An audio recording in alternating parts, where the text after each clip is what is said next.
Finally, Eugene Fedora, he was coming in with somewhat hype out of the UK. What did you think of his first U.S. performance? I thought it was good. I thought, not a lot of guys, but sometimes guys come in and the bright lights and the music and sound and the cameras kind of freak him out a bit. Seemed completely calm in against a tough guy who's given us great fights, and he did what he needed to do and finished. I thought he looked really good.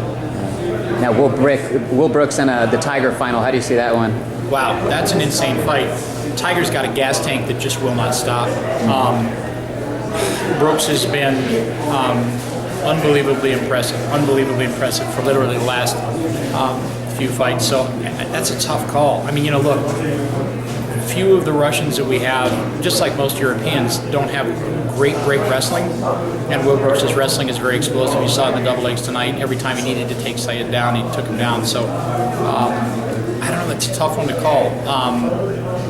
Tiger's got amazing hands. He can hit you from a bunch of angles. He throws a bunch of funky stuff, which you saw tonight against Trelawney. So I don't know. Maybe that's an advantage of his because Will is still relatively new to the game and may not be used to where he needs to be distance-wise for those spinning back fists and all the crazy stuff that the Shlemenkos and the Tigers and people like that throw. So tough fight to pick. I don't know. It's a pick-em fight. Yeah, next week your fight moves from pay-per-view to Spike TV because of what happened with Tito. How difficult was it to make that announcement?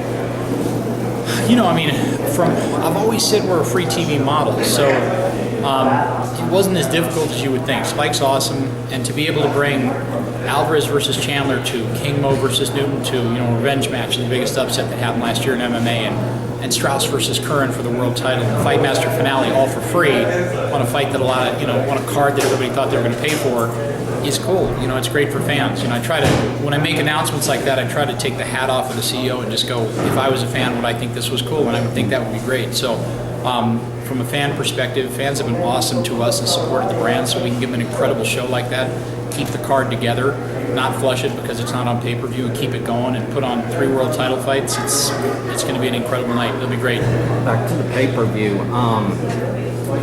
There's a rumor that Attila Veg was asked to fight.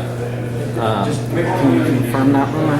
Yeah, it's not a rumor. I was the one who asked him. I pulled him out of Eastern Europe about 6 weeks ago to come to American Top Team and start training.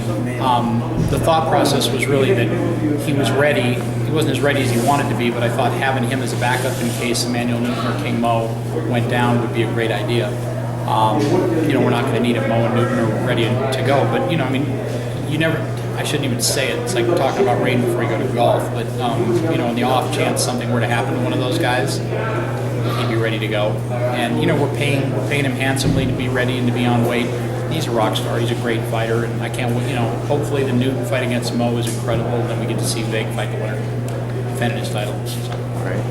And then as far as Eddie Alvarez, the change from pay-per-view to free TV, does that put a strain on that relationship at all? No. Have you talked to him? No. Ed and I don't spend an amazing amount of time on the phone. But he's the main event on a huge card that's going to do enormous numbers. It's going to be great for his brand. It's probably one of the top 7 or 8 lightweights in the world. I think Mike's the best lightweight in the world. It's going to be an incredible fight. It doesn't impact his deal structure, but it gives him an opportunity to show his incredible stand-up, his amazing speed, his great knockout power to a huge audience, 130 countries around the world. So it's a good opportunity for Ed. It's a magical opportunity for Mike to face one of the best guys in the world. So it's going to be an insane fight. Bjorn, can you kind of give the timeline of the Tito Ortiz injury, and at what point did you find out from his camp that there was an injury and that potentially he was going to be out of the fight? Well, I got the call. I'm having trouble with days because I woke up to come here Thursday morning and haven't been to sleep since.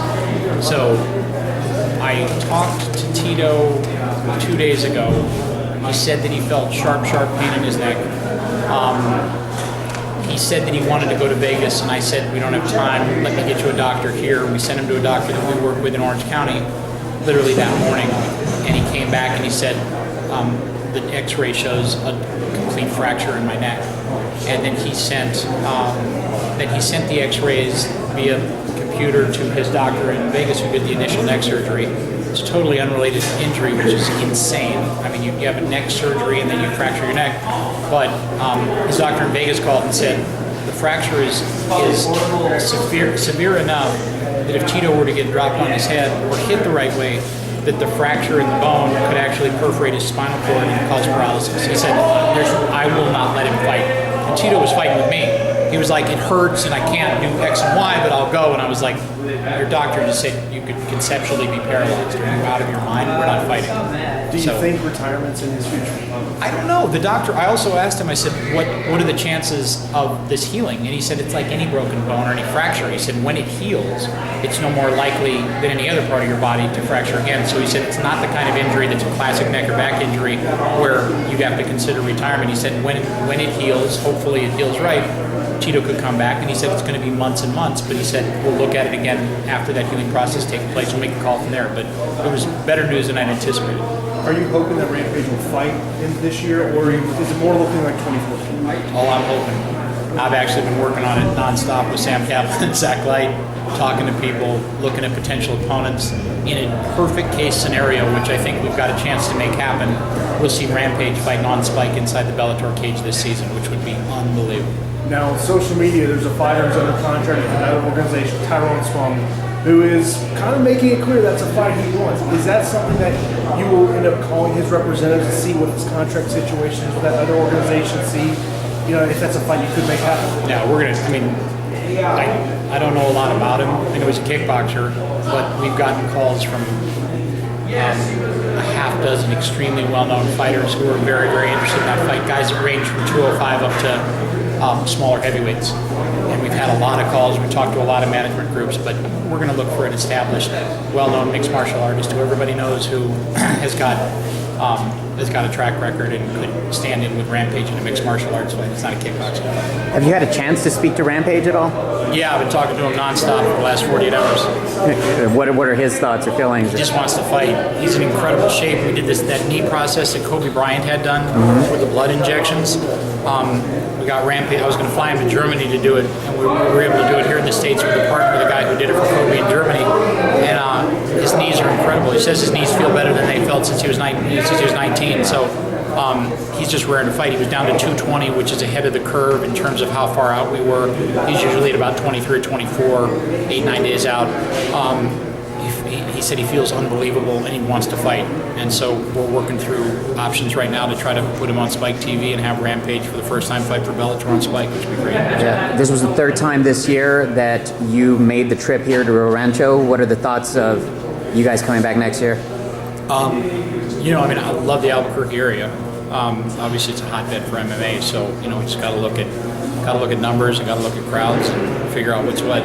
So I would hope to be back. It's a great area, and I got a lot of friends here, so we'd love to come back if we could.